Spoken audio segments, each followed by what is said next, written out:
This is a Southern Sin breaking news special. Be sure to like and subscribe now. Based on the information we now have, Nick REINER is not going to plead guilty to these murders. He is going to plead not guilty by reason of insanity, and here's why. We have learned that Nick REINER was diagnosed with schizophrenia, and he was under the care of a psychiatrist and receiving meds. His behavior in the month before the murders, and this is a quote from sources with direct knowledge, was erratic and dangerous.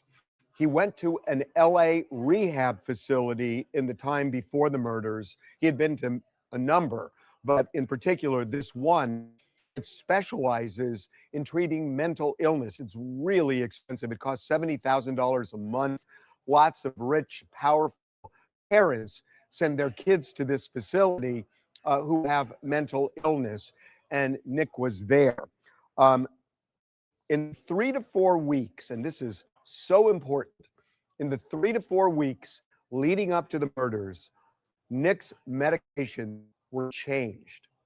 And they were changed because he was exhibiting more and more erratic and dangerous behavior. But when they were changed, they weren't right. And it was making him, as one source put it, crazy. And the doctors were trying to adjust the meds, but it wasn't working. And it was getting more and more erratic. In addition to that, Nick was abusing substances, and we're told substance abuse worsened the schizophrenia. So all of this paints a picture of someone, and words were used to us by one of these sources with direct knowledge, that he was, quote, out of his head at the time of the murders. So based on everything I know, this is not going to be a case where they contest that Nick did it. I think they're going to concede it. I don't know that for a fact, but all of the dots that we now have to connect lead us to this is not going to be a not guilty plea, I didn't do it. This is going to be, at least at this point, based on everything we know, without saying more sources, if I were a betting man, I would say this is a not guilty by reason of insanity. To prove that, you have to show that there is a mental disease, which there is here. You have to show as a result of that mental disease, the person did not understand the nature and quality of their act, or that it was legally or morally wrong. So that's going to be the big issue in this case, I think. Was this legally or morally wrong? Look, it has worked before. It worked with John Hinckley. And as a matter of fact, John Hinckley spent years in a mental institution and released when doctors said he was okay. So it is very different from somebody going to prison for a crime.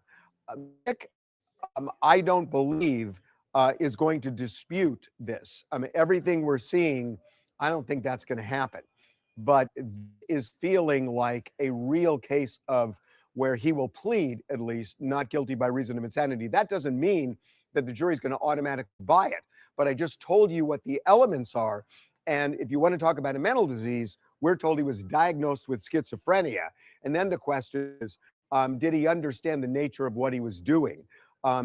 Based on our sources, there will at least be people testifying that he really didn't understand anything. He was just zoned out of his head.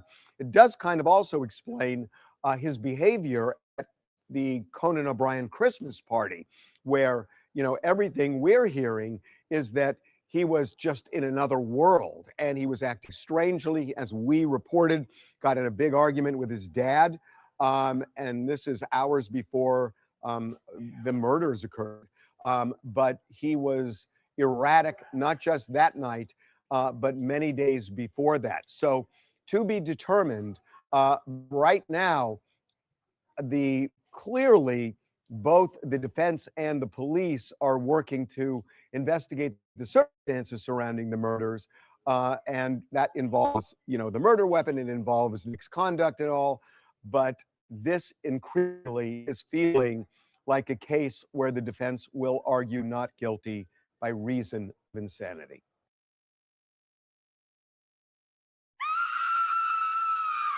True crime just got darker.